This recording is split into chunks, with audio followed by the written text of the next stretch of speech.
Profe, ¿podría repetir que está ok? No pude escuchar. Ya repito, no se preocupe. Bueno, escriban lo siguiente: la cantidad de movimiento lineal de una partícula o un objeto, la cantidad de movimiento lineal de una partícula o un objeto que se modela como una partícula de masa m, esa m minúscula, que se modela como una partícula de masa m, ya saben que la m es minúscula, que se mueve con una velocidad v, esa velocidad como un vector, que se mueve con una velocidad v. Miren que v es una cantidad de vectorial, v se define como el producto,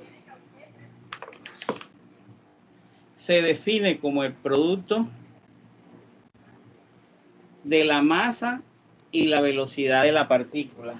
Se define como el producto de la masa y la velocidad de la partícula.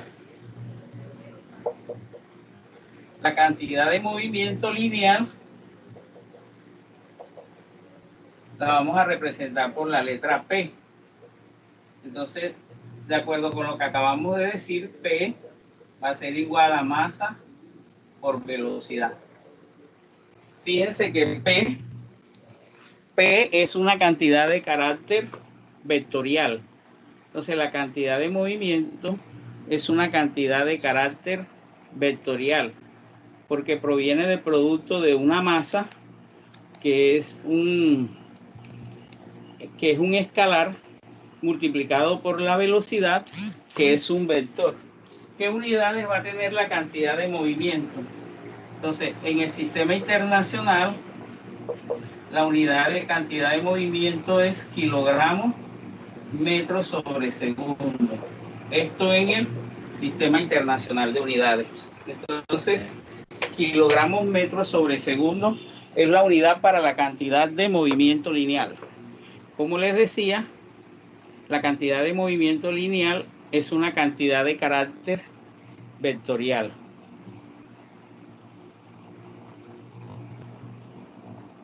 Bueno,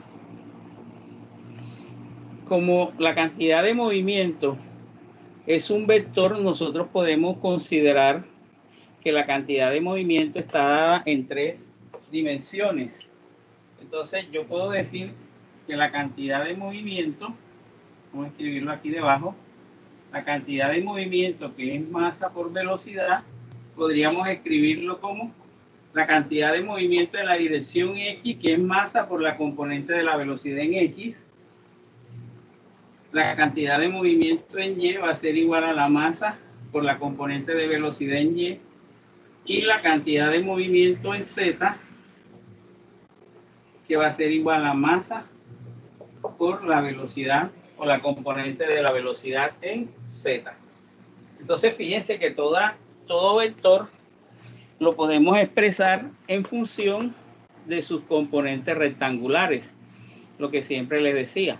Aquí podemos trabajar en el plano tridimensional y por lo tanto la cantidad de movimiento va a tener 3 componentes. Una en la dirección X, que está representada por el vector unitario Y, una en la dirección Y, que está representada por el vector unitario J, y una en la dirección Z, que está representada por el vector unitario K. Bueno, escriban punto aparte.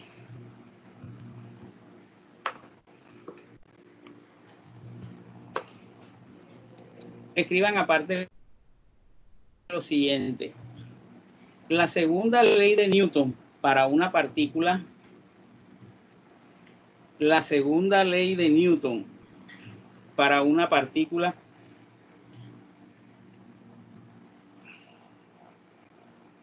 expresa que la relación de cambio con el tiempo, repito, la segunda ley de Newton para una partícula expresa que la relación de cambio con el tiempo,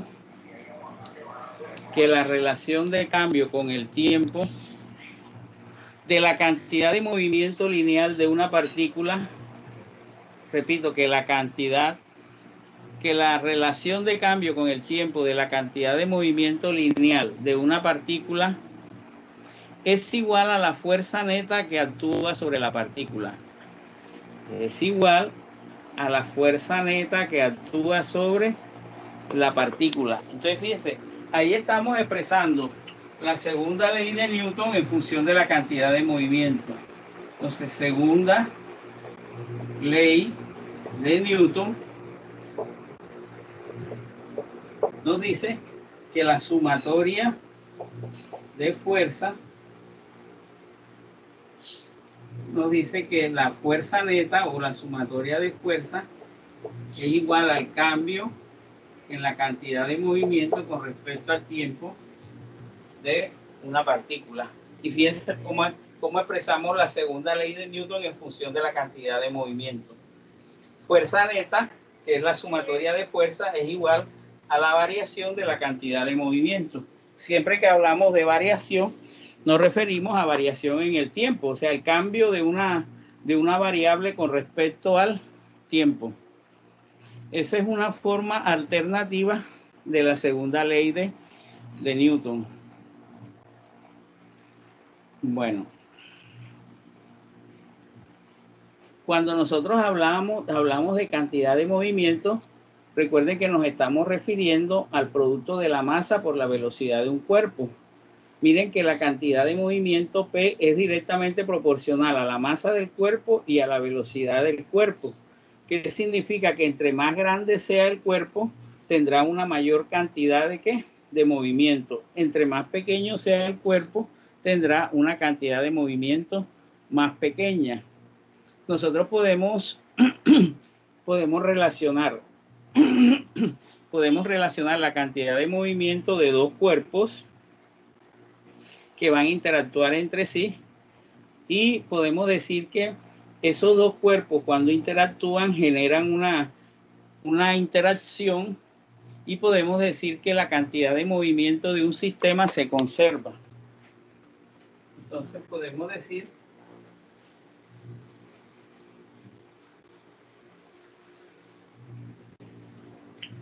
decir que la cantidad de movimiento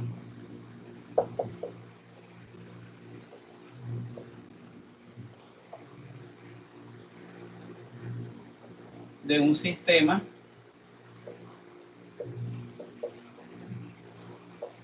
se conserva. Esto vendría siendo ¿cuál caso? Vendría siendo el caso en que nosotros tenemos dos cuerpos que se vienen moviendo uno hacia otro, los cuerpos chocan, después del choque cada uno sale con una velocidad diferente, pero ¿qué sucede? Que la cantidad de movimiento del cuerpo se va a conservar. ¿Qué quiere decir esto? Que la cantidad de movimiento del primer cuerpo inicial más la cantidad de movimiento del segundo cuerpo inicial va a ser igual a las cantidades de movimiento final de cada uno de los cuerpos. Entonces, eso lo podemos expresar como, vamos a decir que la cantidad de movimiento del cuerpo 1 final más la cantidad de movimiento del cuerpo 2 final va a ser igual a ¿quién?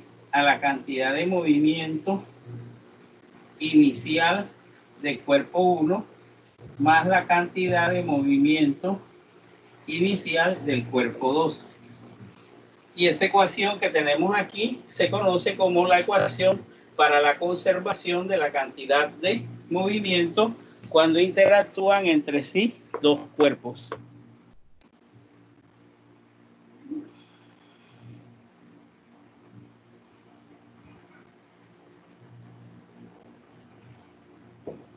Entonces, ese principio se conoce como el principio de conservación de la cantidad de movimiento, dependiendo si cuando los dos cuerpos chocan salen con ángulos diferentes. Cuenta. Esto no solo se puede aplicar para ¿cómo es que se llama? Para dos cuerpos que chocan, sino por ejemplo en una tubería y el agua va pasando por ahí. Usted sabe que la tubería no tiene superficie perfecta. Entonces ahí también nos genera un choque entre el agua y y la superficie. Y ahí también Pero hay pérdida de... ya eso se ve en mecánica de fluido. Ya me entiendes, cuando la tubería no es completamente lisa, genera lo que se llama un coeficiente de fricción entre la superficie del agua y la tubería. Entonces ya eso se ve en mecánica de fluido y se ve como un caso especial de conducción en tuberías. Ya. Entonces Pero eso va a tener ya un no es de nombre. colisiones, ya no es Ah, colisiones esto. Ya eso no sería colisiones. no, eso no es colisión porque eso es rozamiento. Ok. Colisión es cuando dos cuerpos interactúan entre sí y puede suceder que uno quede fijo y el otro se esté moviendo, que los dos choquen y se muevan con velocidades diferentes o que choquen y Por se ejemplo, vayan el choque, juntos. el choque de dos autos, ahí sí ya empieza todo a aplicarse bien. Claro, en el choque de dos autos, sí. Sí, por ejemplo, viene un camión grande y viene un auto pequeño, ¿qué pasa? Que el camión grande, por tener mayor cantidad de movimiento, se llevará al cuerpo más pequeño, ¿verdad? Al carro más pequeño que Claro, tiene y menor por tener cantidad de mayor movimiento. masa, sí. Y por mayor masa. Exactamente. Entonces nosotros ahí vamos a analizar qué tipo de choque es, si es un choque elástico o si es un choque inelástico. Entonces eso lo vamos a ver ahora, más adelante, los tipos de choque que hay. Inicialmente vamos a mirarlo de esa forma. Aquí podemos incluso decir que si eh, estos dos cuerpos interactúan y el plano es el mismo en el que se están moviendo, nosotros podemos decir que esto va a ser igual aquí a la cantidad de movimiento 1, o sea que sería masa 1 por B1 más masa 2 por B2 va a ser igual a masa 1 por velocidad inicial 1 más masa 2 por velocidad inicial 2. Y nos quedaría la ecuación de esa forma, trabajando en una sola dirección. Entonces podemos expresar la ecuación de esa manera que la tenemos allí escrita. Entonces fíjense que en un sistema la cantidad de movimiento se conserva.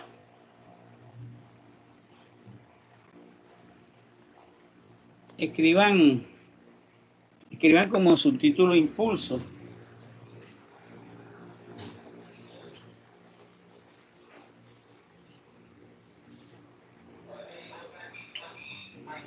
Impulso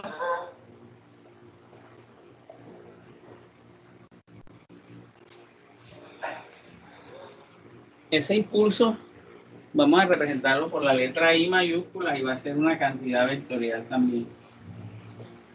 Entonces, el impulso lo vamos a representar por la letra I mayúscula y también va a ser una cantidad de carácter vectorial.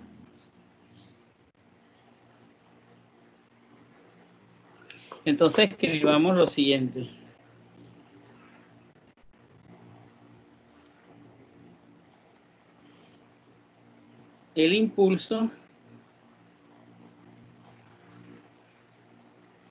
El impulso es una cantidad de carácter vectorial. El impulso es una cantidad de carácter vectorial y equivale al cambio en la cantidad de movimiento de un cuerpo. El impulso es una cantidad de carácter vectorial y equivale al cambio en la cantidad de movimiento de un cuerpo. O sea que el impulso, vamos a decir que es igual a ¿quién? El impulso es igual al cambio en la cantidad de movimiento de un cuerpo. O sea que podemos decir que el impulso es igual a la cantidad de movimiento final menos la cantidad de movimiento inicial. Y de esa manera podemos representar el impulso o definir el impulso. Miren que al principio les dije que el impulso era una cantidad vectorial porque proviene del cambio en la cantidad de movimiento y el cambio en la cantidad de movimiento es una cantidad también vectorial. Esa formulita que está allí se conoce como el teorema del impulso y la cantidad de movimiento. Esta formulita se conoce como el teorema del impulso y la cantidad de movimiento.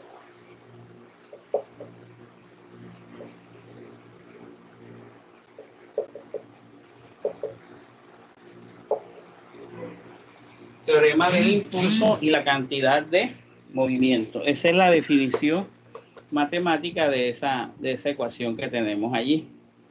Ahora fíjense que ese impulso también se puede representar como el área bajo una curva.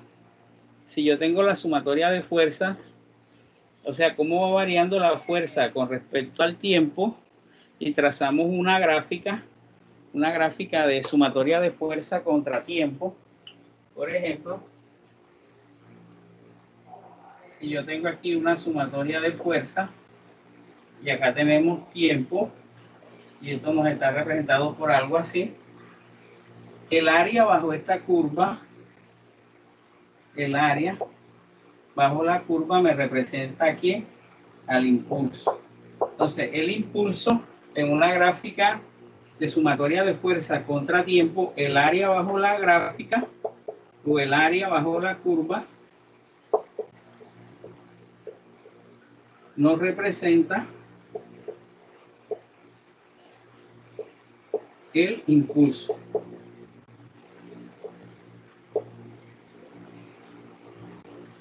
Entonces, fíjense, yo calculo el área bajo la curva y me está representando el impulso, porque eso sería la sumatoria de fuerza por el tiempo.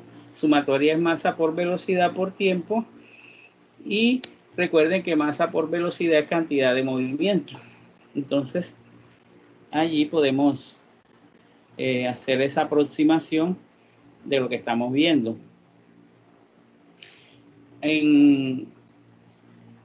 Cuando los carros los van a probar, ellos les colocan superficies en las cuales chocan la defensa del carro y miran qué tan efectivo es esa defensa del material que está construido con respecto a un choque. Entonces ellos calculan la cantidad de movimiento, calculan el impulso que se genera allí, y a partir de unos datos sacan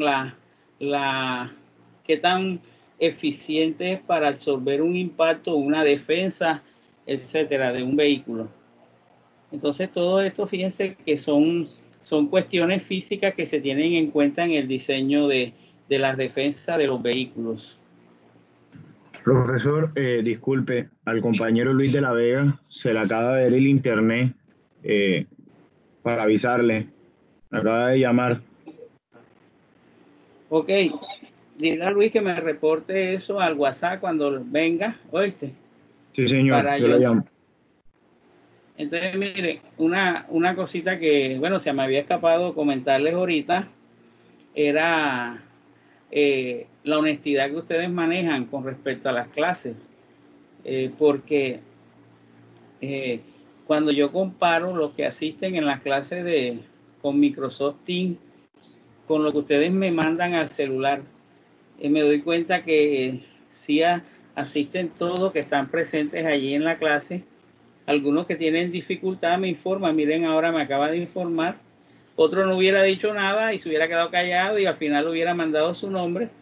Pero fíjense que eso demuestra la honestidad de ustedes, y es lo importante, porque de pronto ustedes dicen, no, al final yo no veo la clase, y después cuando ya se esté acabando me meto y firmo o mando de que sí asistí, pero eso no es la idea. Entonces la idea es que ustedes estén presentes, y el que no puede avisarme. Oye, este es uno de los grupos que mayor asistencia también tengo en las clases. Entonces no tuve inconvenientes al entregar el reporte de los estudiantes. La mayoría de los estudiantes asisten, y eso es importante. Oyeron. Allí, por ejemplo, ahora hay 15 personas conectadas, de aproximadamente 17. Entonces es un buen número de estudiantes. Entonces, miren, vamos a ver las colisiones en una dimensión. Una colisión no es más que un choque.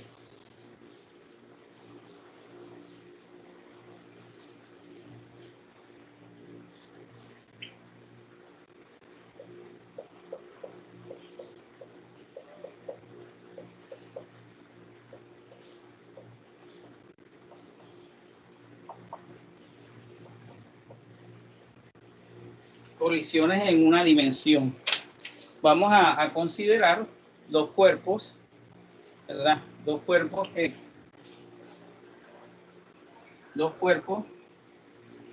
que se acercan uno hacia el otro. Este tiene una velocidad inicial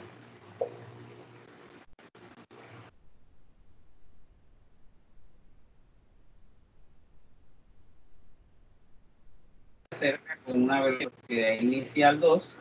Ellos, después de un tiempo, ellos interactúan y puede suceder que los dos cuerpos sigan juntos, que los dos cuerpos se separen o que un cuerpo quede fijo. Entonces, dependiendo del tipo de colisión, así vamos a considerar lo que sucede después del choque o de la colisión. Entonces, escriban lo siguiente. Una colisión, vamos a definir qué es colisión. Una colisión representa un evento durante el cual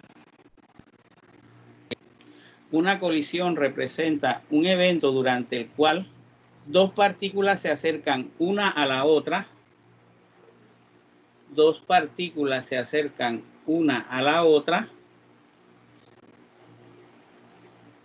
e interactúan mediante fuerzas.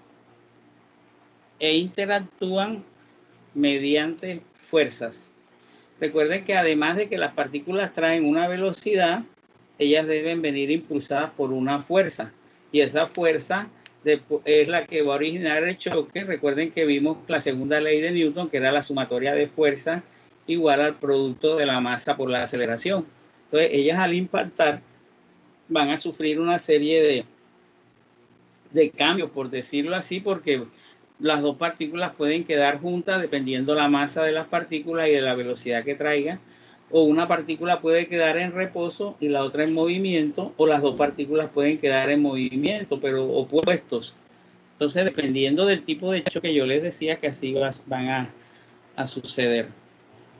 Entonces, punto aparte.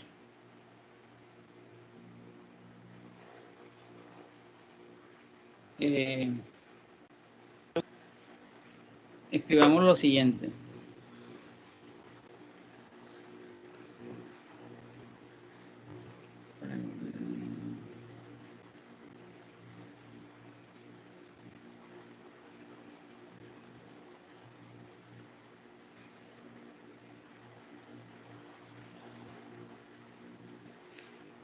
Punto aparte.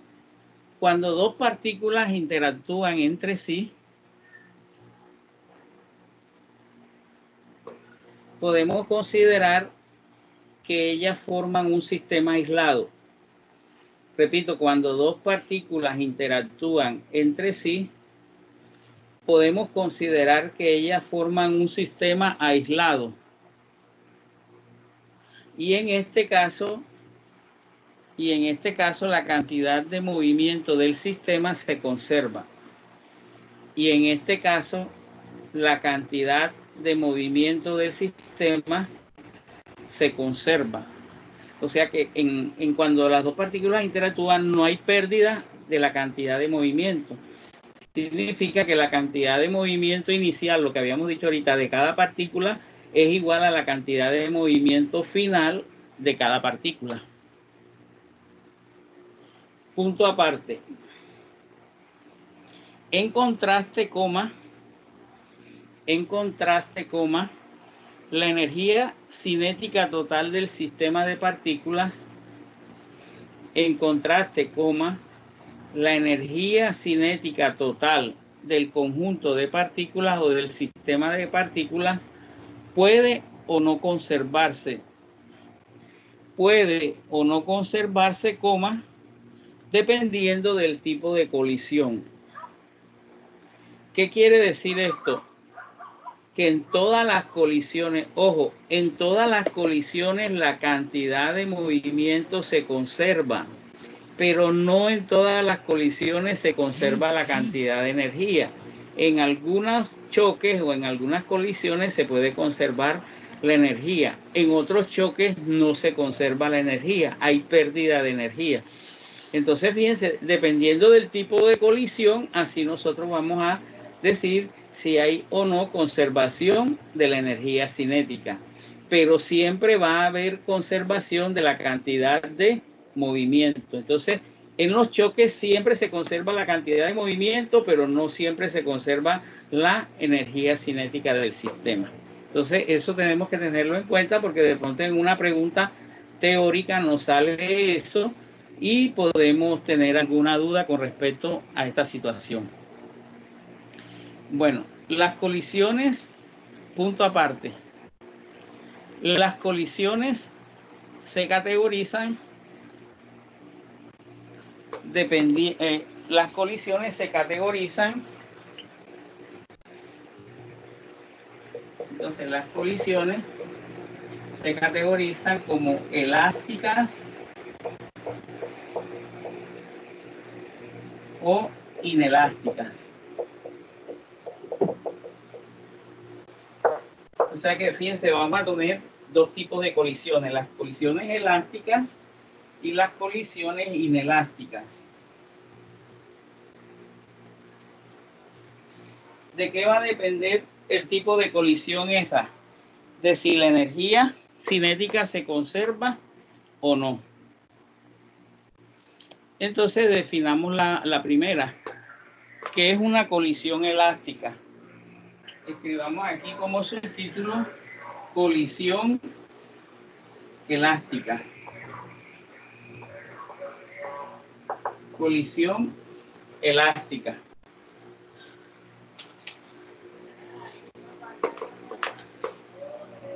Bueno, vamos a mirar lo siguiente. Escriban lo siguiente. Una colisión elástica entre dos objetos, dos puntos seguidos. Una colisión elástica entre dos objetos es aquella en la que se conserva la energía cinética total del sistema. Una colisión elástica entre dos objetos es aquella en la que se conserva la energía cinética del sistema y la cantidad de movimiento. Entonces, fíjense, en las colisiones elásticas se conserva la energía cinética y se conserva la cantidad de movimiento.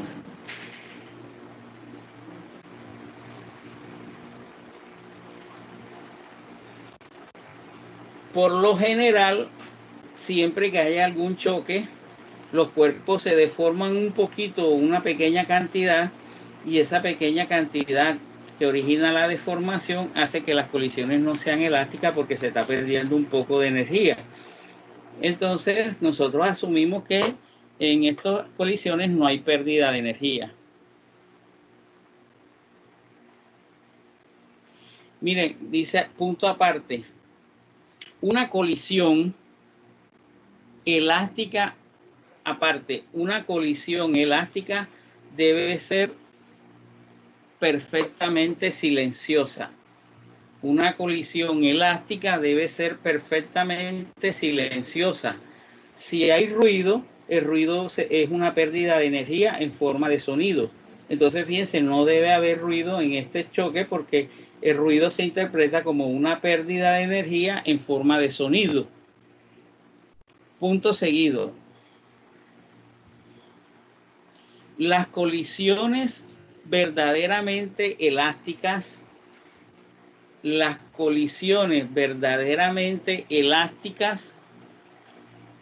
se presentan entre partículas atómicas y subatómicas. Repito, las colisiones verdaderamente elásticas se presentan entre partículas atómicas y subatómicas. atómicas.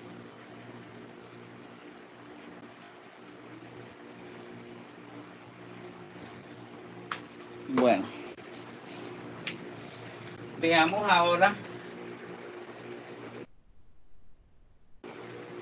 qué es una colisión inelástica.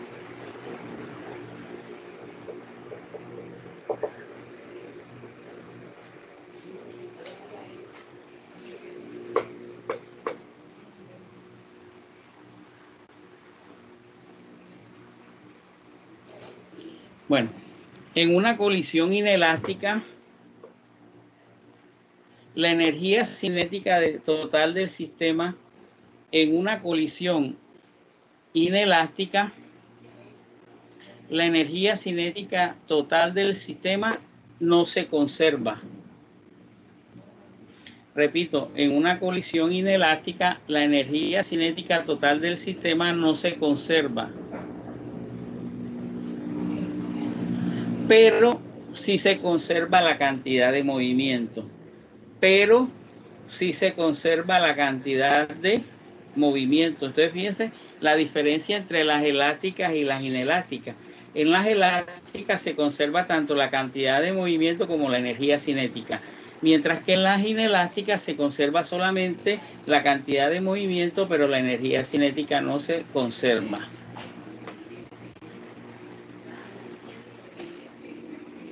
Punto aparte. Las colisiones inelásticas son de dos tipos. Las colisiones inelásticas son de dos tipos. Perfectamente inelástica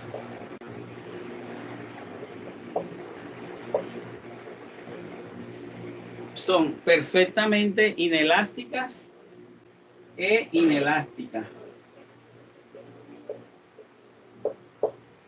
Entonces, miren, perfectamente inelástica o inelástica.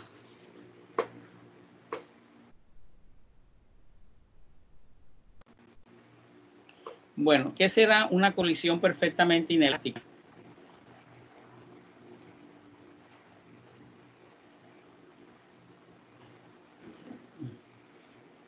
Veamos. Entonces, ¿qué sucede en las colisiones perfectamente inelásticas?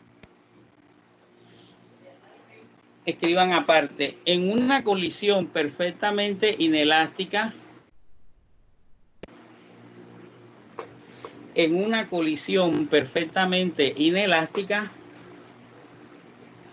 los cuerpos después del choque quedan unidos. En una colisión perfectamente inelástica, los cuerpos después del choque permanecen unidos. O sea, se mueven juntos los dos cuerpos, forman un solo cuerpo o un solo sistema. Entonces los cuerpos quedan juntos después de el choque. Eso es en una colisión perfectamente inelástica. Punto aparte.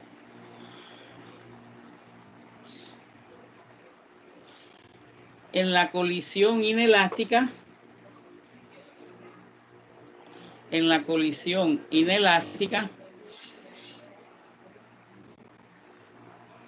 los cuerpos no quedan unidos después del choque. En la colisión inelástica, los cuerpos no quedan unidos después del choque. Y parte de su energía se pierde.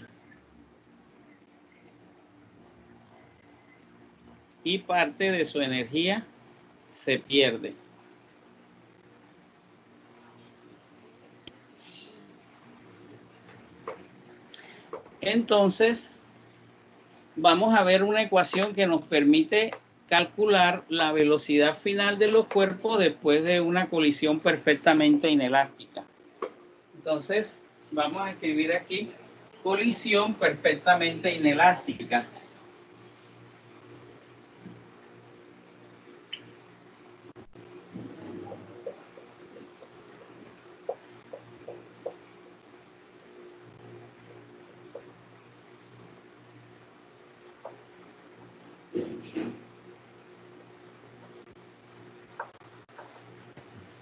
¿Qué pasa? Dijimos ahorita que en la colisión perfectamente inelástica, después del choque, los cuerpos permanecen unidos. Entonces vamos a mirar lo siguiente. Un cuerpo, el cuerpo viene un cuerpo 1, masa 1. Ese cuerpo trae una velocidad inicial 1, se viene moviendo hacia otro cuerpo. El otro cuerpo tiene una masa, vamos a llamar esto en forma de vector, más otro cuerpo que tiene una masa 2, y ese cuerpo trae una velocidad inicial 2. ¿Esto qué es? Antes del choque, ¿verdad? Antes del choque, recuerden que aquí yo tengo un cuerpo, este cuerpo tiene una masa 1 y se mueve hacia acá con una velocidad inicial 1. Acá tenemos otro cuerpo que se mueve hacia acá. Este cuerpo tiene una velocidad inicial 2. ¿Y qué pasa? Que este cuerpo tiene una masa 2. Los cuerpos, ellos van a interactuar. ¿Y qué pasa? Después del choque, los dos cuerpos, este es masa 1, este es la masa 2, los cuerpos se van a mover hacia allá con una velocidad final B. Esa velocidad final la voy a llamar B y va a ser la misma para ambos cuerpos, ¿verdad? Entonces esa velocidad la vamos a llamar la velocidad final. Entonces, ¿qué sucede?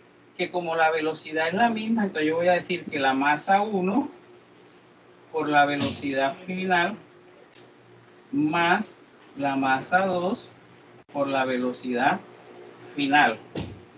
Aquí podemos factorizar por la velocidad final y esta ecuación nos va a quedar masa 1 por velocidad inicial 1 en forma vectorial más masa 2 por velocidad inicial 2 va a ser igual a ¿quién?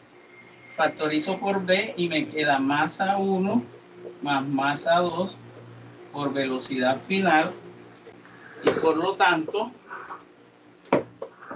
podemos despejar la velocidad final de aquí y decir entonces que la velocidad final de los dos cuerpos va a ser igual a ¿quién?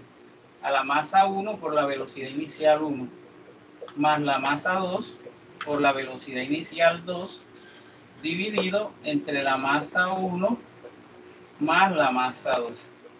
Y con esta formulita yo puedo calcular para un choque perfectamente inelástico, puedo calcular la velocidad final de los cuerpos después del choque, porque recuerden que ellos después del choque permanecen juntos, o sea que van a tener la misma velocidad final ambos cuerpos. Entonces ya tenemos esta, la colisión perfectamente inelástica, y tenemos la ecuación que nos relaciona ese choque. Bueno, en cuanto a la colisión elástica,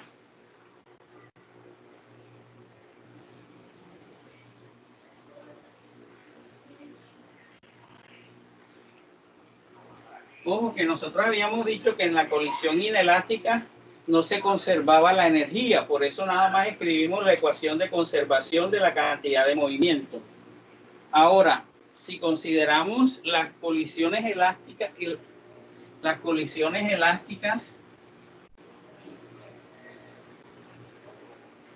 colisiones elásticas dijimos que se conservaba tanto la cantidad de movimiento y también se conservaba la energía cinética, y que los cuerpos no quedaban juntos después del choque.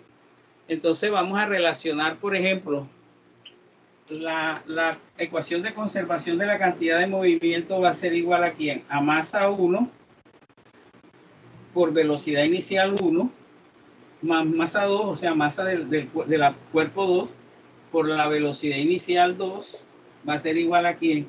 A la masa 1 por la velocidad final 1 más la masa 2 por la velocidad final 2.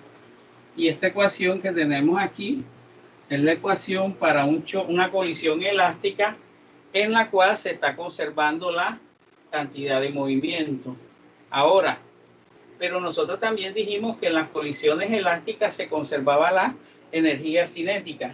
Entonces tenemos que 1/2 de la masa 1 por la velocidad final 1 al cuadrado más 1/2 de la masa 2 por la velocidad final 2 al cuadrado es igual a 1/2 de la masa 1 por la velocidad inicial 1 al cuadrado más 1/2 de la masa 2 por la velocidad final 2 al cuadrado por la velocidad inicial. Y nos queda esta segunda ecuación, que es la ecuación para la conservación de la energía cinética. Miren que la energía es un escalar, por eso la velocidad no lleva el símbolo de vector. Incluso yo le puedo quitar el símbolo de vector arriba. ¿Por qué? Porque el movimiento es en una sola dirección. Si yo digo que las partículas interactúan en X, o sea que las partículas se están moviendo en una sola dirección, vienen así, con una velocidad inicial 1, esta viene así, con una velocidad inicial 2, y después del choque, esta sale hacia acá, con una velocidad final 1, y esta sale hacia allá, con una velocidad final 2. Como el movimiento es en una sola dirección, yo le puedo quitar esto, le puedo quitar el símbolo de vector y voy a decir que como todo es en y, se pueden cancelar las y nos quedan unas cantidades escalares. Entonces podemos manejarlo de esa forma. Podemos relacionar, de allí nosotros podemos relacionar esas cantidades. Podemos relacionar los dos términos dependiendo de lo que nos dé los ejercicios, y de allí podemos obtener algunos datos. Por ejemplo, si nosotros decimos que hay un cuerpo que su velocidad inicial es 0 y viene otro cuerpo y lo choca, ¿qué pasa? Que la velocidad inicial de este cuerpo, que puedo llamar el de masa 1, es 0, la velocidad de este cuerpo es diferente de 0, entonces vamos a cancelar el término de la velocidad sea 0. Y de allí combinamos las dos ecuaciones y podemos sacar lo que nos estén pidiendo. Entonces, se pueden presentar muchas situaciones en las cuales, por ejemplo, si las masas de los cuerpos son iguales, ¿qué pasa? Si las masas de los cuerpos son diferentes. Si sucede, miren qué pasa si las masas son iguales. Las masas se cancelan y nos va a quedar velocidades diferentes. Y de allí podemos hacer la interrelación de cómo serían esas velocidades. Entonces, allí hay varios términos para jugar. De pronto, si decimos que la velocidad, si las dos velocidades de las partículas son iguales, pero las masas son diferentes. Si las dos partículas, una tiene la velocidad del doble que la otra, ¿qué pasa? Entonces, podemos ir sacando una cantidad de relaciones entre esos dos términos y decir también, por ejemplo, que una partícula tenga una masa mucho mayor que la otra. O sea que si yo digo que, por ejemplo, que la masa 1 es mucho mayor que la masa 2, significa que cuando yo sume M1 más M2, eso va a ser igual a ¿quién? Va a ser aproximadamente igual a M1. O sea, como si ustedes tuvieran una partícula o un cuerpo que pesa 2 toneladas y le van a chocarlo con un cuerpo que pese 10 gramos. Si yo sumo las 10 toneladas con los 2 gramos, eso no tiene, la báscula ni siquiera va a cambiar, ni siquiera se mueve porque esa es muy pequeña. Entonces estamos diciendo que la masa 1 es muy grande comparada con la masa 2 y se despreciaría el valor de la masa 2, se desprecia, se hace muy pequeño, la suma de los dos equivaldría a la masa 1 y podemos mirar ciertas conclusiones allí con respecto a eso que estamos mirando. Entonces, fíjense lo importante que son las colisiones. entre dos cuerpos que tienen diferente masa, porque cuando la masa influye bastante en la colisión. Cuando un cuerpo choca contra una pared, miren también que el cuerpo o puede quedar completamente frenado o el cuerpo se puede retroceder una distancia. Entonces, debemos mirar todas esas consideraciones cuando lo que les decía ahorita al comienzo, cuando se diseñan vehículos y se diseñan los parachoques, se tiene en cuenta todo tipo de colisiones para poder diseñarlo y que se le brinde seguridad y se le brinde seguridad y se le brinde también a la persona que va manejando un modo de que en un choque pueda salvarse, porque muchas veces en los choques los conductores perecen. Entonces hay que mirar esos rangos de seguridad que se manejan y qué tipo de parachoque voy a diseñar dependiendo del tipo de vehículo que estemos considerando. Entonces hay una serie de variables que influyen allí sobre esto. Vamos a mirar también, vamos a ver el caso ahora en que el choque sea en dos dimensiones.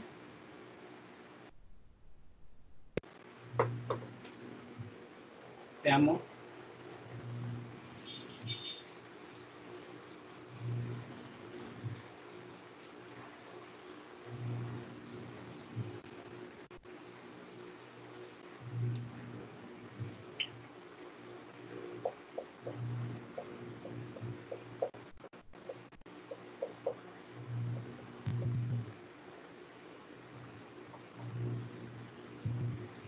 ¿Qué pasa en los choques en dos dimensiones?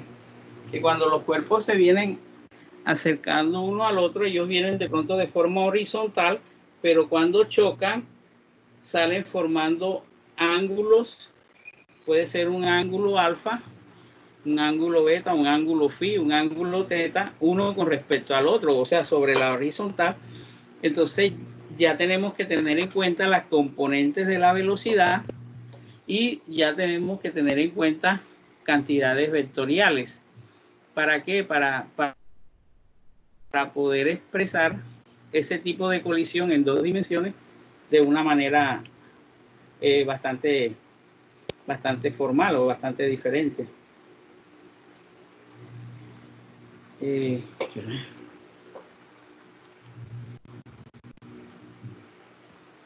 ¿Sí escuchan bien? Por ahí Naima dice que no se escucha bien. No sé qué opinan ustedes. Sí, profe. Sí. Bueno, es internet, profe. Ok. Entonces miremos lo siguiente. Vamos allí a considerar el movimiento en la dirección X. Entonces, por ejemplo, esta ecuación de la cantidad de movimiento, vamos a decir que la masa 1 por la velocidad inicial 1 en la dirección X más la masa 2 por la velocidad inicial 2 en la dirección X va a ser igual a la masa 1 por la velocidad final 1 en la dirección X más la masa 2 por la velocidad final 2 en la dirección X. Y esta ecuación que tenemos aquí es la ecuación de conservación de la cantidad de movimiento en la dirección X. Pero también tenemos masa 1 por velocidad inicial 1 en la dirección Y más masa 2 por velocidad inicial 2 en la dirección Y va a ser igual a la masa 1 por la velocidad final 1 en la dirección Y más la masa 2 por la velocidad final 2 en la dirección Y. Y aquí tenemos la ecuación de conservación de la cantidad de movimiento en la componente Y. Entonces, fíjense lo importante que es eso que tenemos allí.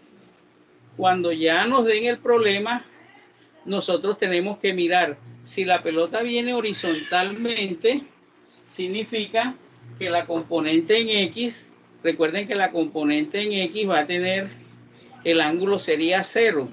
Entonces, esta componente en X sabemos que es coseno. Esto es coseno, coseno, coseno del ángulo. Ahora, miren que esto es velocidad final. Si la velocidad final sale formando un ángulo, entonces debemos tener en cuenta qué ángulo está formando. Si esta componente no tiene ángulo, sino que viene de manera horizontal, el coseno de 0 es 1 y me quedaría entonces la masa por la velocidad inicial.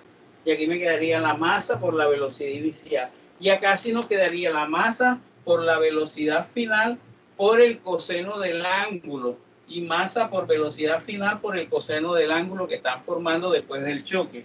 Lo mismo aquí en Y. Si ellos vienen horizontalmente, este término es 0 y este término es 0 porque no tiene componente inicial en Y. Pero después del choque sí va a tener componente final en Y hay que tener en cuenta que esto es masa por velocidad por el seno del ángulo y esta es masa por velocidad por el seno del otro ángulo.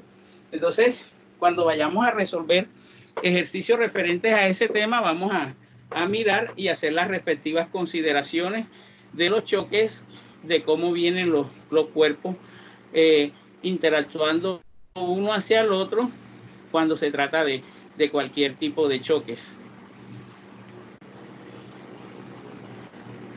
Entonces,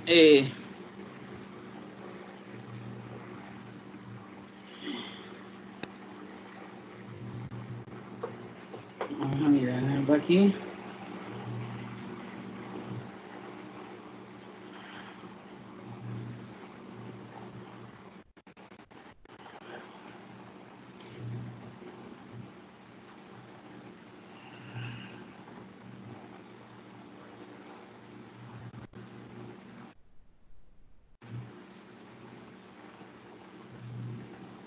Bueno.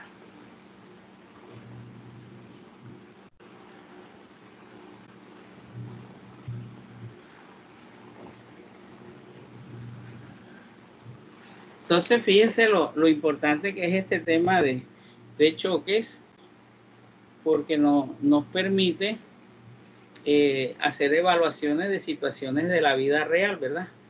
Muchas veces uno ve accidentes en los cuales chocan una tractomula con un carrito pequeño y todos los ocupantes del carro perecen, ¿verdad? Entonces, imagínense que esa tractomula grande tiene una cantidad de movimiento grande porque su masa es grande. Ahora, si viene a una alta velocidad, todavía la cantidad de movimiento es mayor con respecto a quién, a un vehículo que tiene una masa pequeña, pero puede tener una velocidad alta. Pero sin embargo, el impacto entre los dos cuerpos genera que fallezcan los ocupantes del vehículo debido a que la cantidad de movimiento se conserva en el choque. Entonces las personas sufren una desaceleración muy grande durante el choque y eso genera, puede conllevar a que la persona perezca en ese choque. Bueno.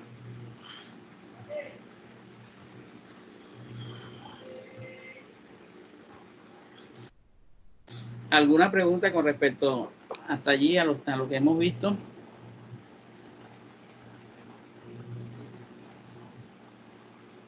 No, profe. Está todo bien. Bueno, ustedes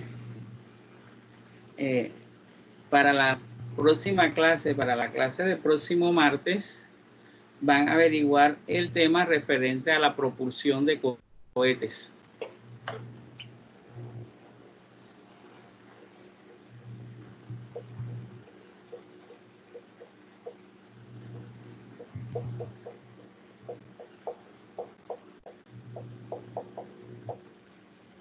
Propulsión de cohetes. Vamos a ver todo lo referente a la propulsión de cohetes, cómo es el funcionamiento, todo. Qué ley se cumple allí, cómo hacen para poder vencer la gravedad cuando el cohete va a salir de la superficie terrestre, qué velocidades más o menos desarrolla un cohete de eso, todo lo que tiene que ver con esto en el espacio, cuál es el empuje, cómo se trabaja con ellos en el espacio donde la gravedad es más pequeña que en la Tierra o de pronto no hay gravedad, etcétera. Ustedes van a hacer todas Hay que las hacer como un mini informe, profe. Sí, en los grupos que ustedes tienen, en los grupos de 5. Entonces ahí ustedes me presentan un informe sobre eso, sobre propulsión de cohetes. Ahora van a también a investigar cómo fue la cuestión del alunizaje.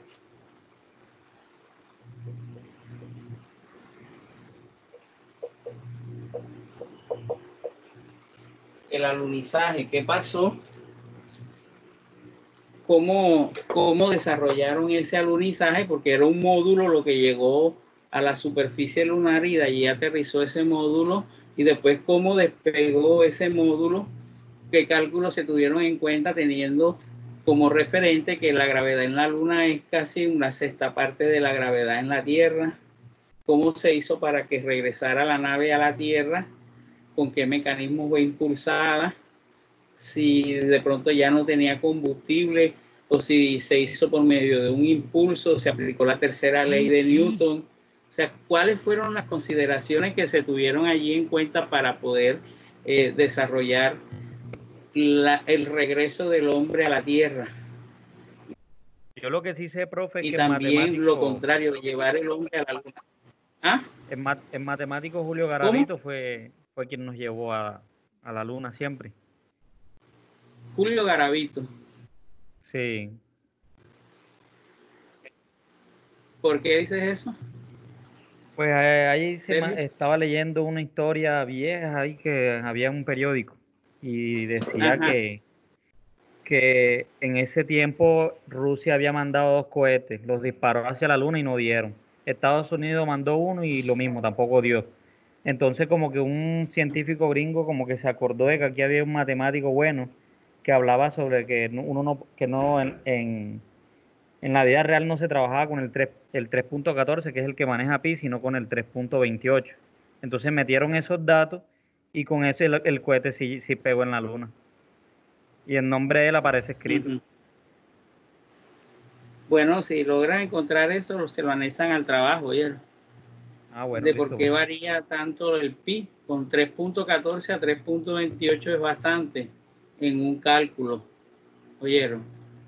Entonces, a ver por qué se afectó el cálculo de pi con respecto al valor ese numérico real que nosotros conocemos actualmente y por qué se varió ese valor. ¿Cómo hicieron ellos para aterrizar el módulo? ¿Cómo se frenó el módulo en la Luna? Y después cómo despegó de la Luna, qué impulso tuvo, cómo eran los motores para impulsarlo. O sea, una investigación bien bacana. Oye, entonces vamos a dejar por hoy. ¿Cuándo es? ¿Eso para cuándo es? Para el próximo martes. Ah, ok, listo. Tienen una semana completica. En el transcurso de la semana yo voy a ir mandándole algunos ejercicios resueltos de los temas que hemos visto, y también en la medida en que yo le mande algunos ejercicios resueltos, le voy a mandar algunos propuestos o ejercicios de selección múltiple, y ahí vamos mirando cómo desarrollar esto.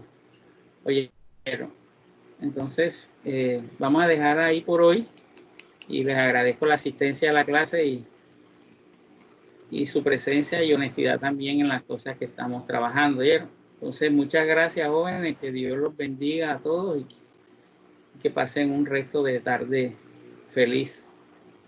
Así Amén. sea. Así sea. Usted, profe, que esté muy bien. Hasta luego. Profe, Chao, chao. Nos estamos hablando. Hasta luego. Bueno, se cuidan bastante. Hasta luego, profe. Feliz resto del día. Bueno, gracias. Chao, chao.